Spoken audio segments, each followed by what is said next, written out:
নমস্কার বন্ধুরা, আশা কিচেন অফিসিয়ালে তোমাদের সবাইকে স্বাগত। আজকে আমার রেসিপি খাসির মাংস। খাসির মাংসটা আমি আজকে গরমের মধ্যে একটু পাতলা করে রান্না করব, তাই তোমাদের সঙ্গে শেয়ার করব কীভাবে পাতলা করে অল্প মশলায় খাসির মাংস রান্না। তো চলো ভিডিওটা শুরু করি। ভিডিওটা স্কিপ না করে প্রথম থেকে শেষ পর্যন্ত দেখতে থাকো। আর তোমরা যদি আমার চ্যানেলে নতুন হও তো অবশ্যই সাবস্ক্রাইব করে দিও, পাশে থেকে নোটিফিকেশন বেল প্রেস করে দিও নতুন নতুন ভিডিও দেখার জন্য। তো চলো ভিডিওটা শুরু করি। এখানে 500 গ্রাম মাংস আছে, মানে মাটন। আর তার মধ্যে আমি দিয়ে দিচ্ছি, প্রথমেই দিয়ে দিচ্ছি ছোটো স্পুনের হাফ স্পুন আর 1 স্পুন হলুদ গুঁড়ো দিয়ে। এখানে আছে এই চামচের 1 চামচ করে জিরা আর ধনে বাটা।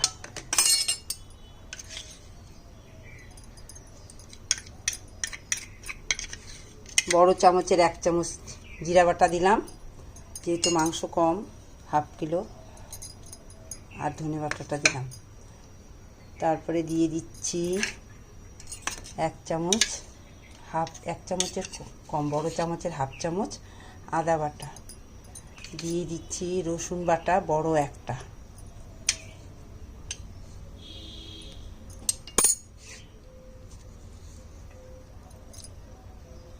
চারটা রসুন দিয়ে দিচ্ছি।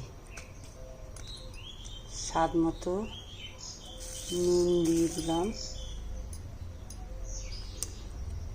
এবার দিয়ে দিচ্ছি বড় 4টা পেঁয়াজের মধ্যে অল্প রেখে পেঁয়াজ কুচিটা দিয়ে দিচ্ছি, আর একটু ভেজে দিব। এবার দিয়ে দিচ্ছি সরষের তেল। এখন দিচ্ছি, আর একটু পরে আবার যখন ইয়েতে দেবো, সোমবারে দেবো, তখন আরেকটু দিয়ে দেবো। বড় চামচের 3 চামচ তেল আমার দেওয়া হলো। এখন মাংসটাকে আমি মেখে নেব।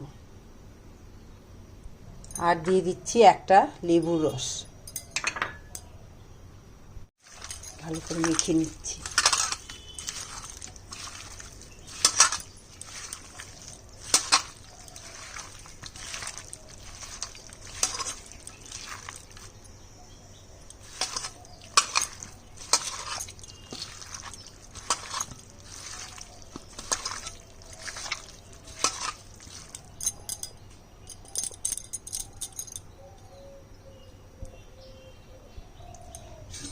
মাংস মাখা হয়ে গেছে। আমি এখন 20 থেকে 30 মিনিটের মতো ঢেকে রাখবো।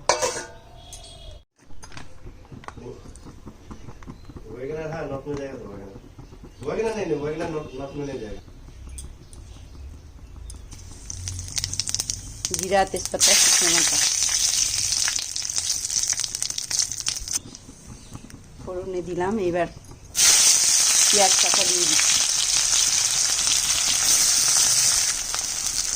আমি 2 টেবিল চামচ তেল দিয়েছিলাম, আর 1 টেবিল চামচ তেল দিয়ে দিচ্ছি।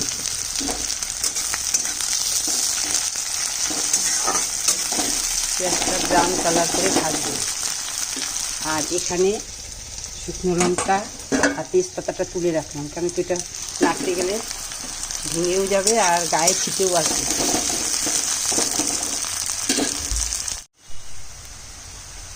এক টেবিল স্পুন ঘি দিলাম।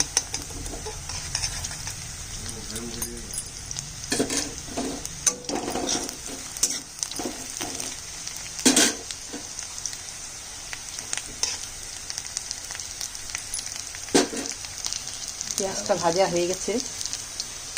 ম্যারিনেট করা মাংসটা দিয়ে দিলাম।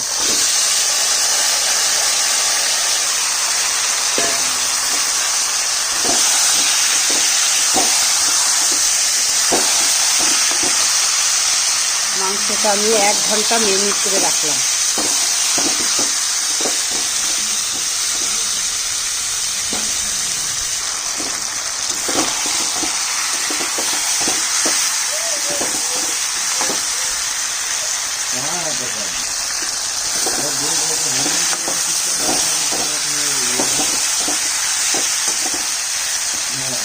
এক চামচ লঙ্কার গুঁড়ো দিচ্ছি, কারণ কি প্রথমে আমি লঙ্কার গুঁড়োটা দিইনি, এখন দিয়ে দিচ্ছি। আর সামান্য জল দিচ্ছি।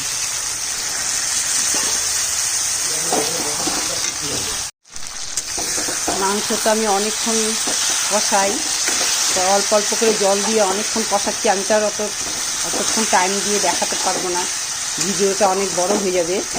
ধীরে ধীরে অল্প অল্প দেখাচ্ছি, কিন্তু গ্যাসটা অল্প করে অনেকক্ষণ কষাতে হবে। যত কষাবো অল্প অল্প জল দিয়ে তত মাংস টেস্ট হবে, আর মাংসটা গলেও যাবে, আমাকে প্রেশার কুকারে দিতে হবে না। এদিকে কড়াই বসিয়ে দিয়েছি, এখানে আমি আলু ভাজবো। মাংসে যে আলুটা দিব সেই আলুটা ভেজে নিচ্ছি।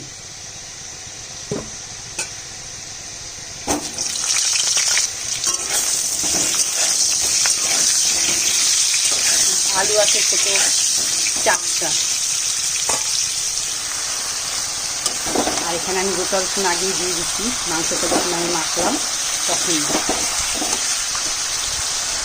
দিয়ে দিচ্ছি টমেটোটা।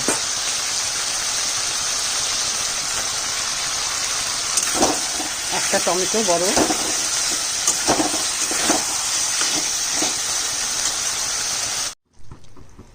ফেটানো 2 চামচ টক দই দিলাম।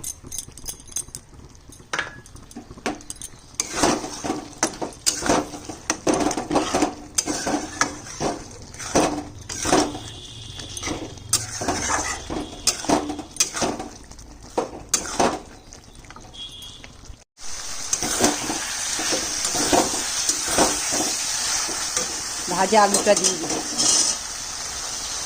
ভাজা আলুটা দিয়ে দিলাম।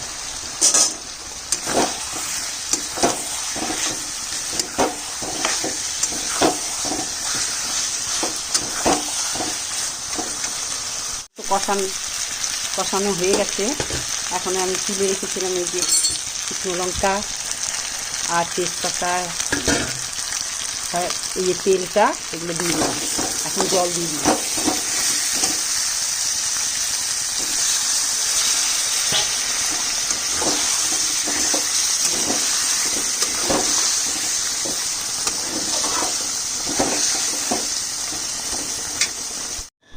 অনেকটা জল দিয়েছি। এখন গ্যাসটা, তরকারিটা ফুটে গেলে গ্যাসটা কমিয়ে দিব, ধীরে ধীরে হবে, তাহলে প্রেশার আর দিতে হবে না।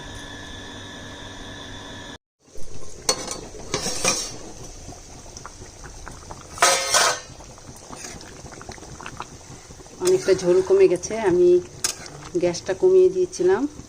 এইভাবে সিদ্ধ হলে আমার আর প্রেশারে দিতে হয় না, আর গলেও যায় মাংসটা। অনেক সময় লাগে, একটু গ্যাসটা কমিয়ে, গ্যাসটা বেশি লাগে, কিন্তু এইভাবে করলে আর মাংসটা খেতেও টেস্ট হয়। প্রেশারে মাংস অতটা খেতে টেস্ট হয় না। আর এটা তো পাতলা মাংসের ঝোল, আর একটু বাকি আছে, আরেকবার ঢেকে দিব।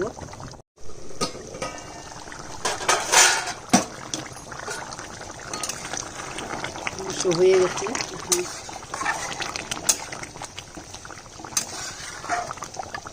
এবার দিয়ে দিচ্ছি 4-5টা কাঁচা লঙ্কা, একটু চিড়ে দিলাম, বেশি ঝাল দিতে হবে না।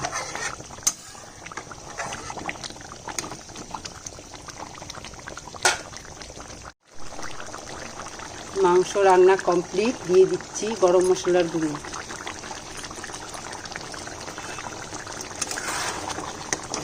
রান্না কমপ্লিট, আমার মাংস রান্না হয়ে গেছে। গ্যাসটা অফ করে দিব। তোমাদের যদি তোমার রান্নাটা পছন্দ হয় তো অবশ্যই একটা লাইক শেয়ার করো। আজকের মতো টাটা।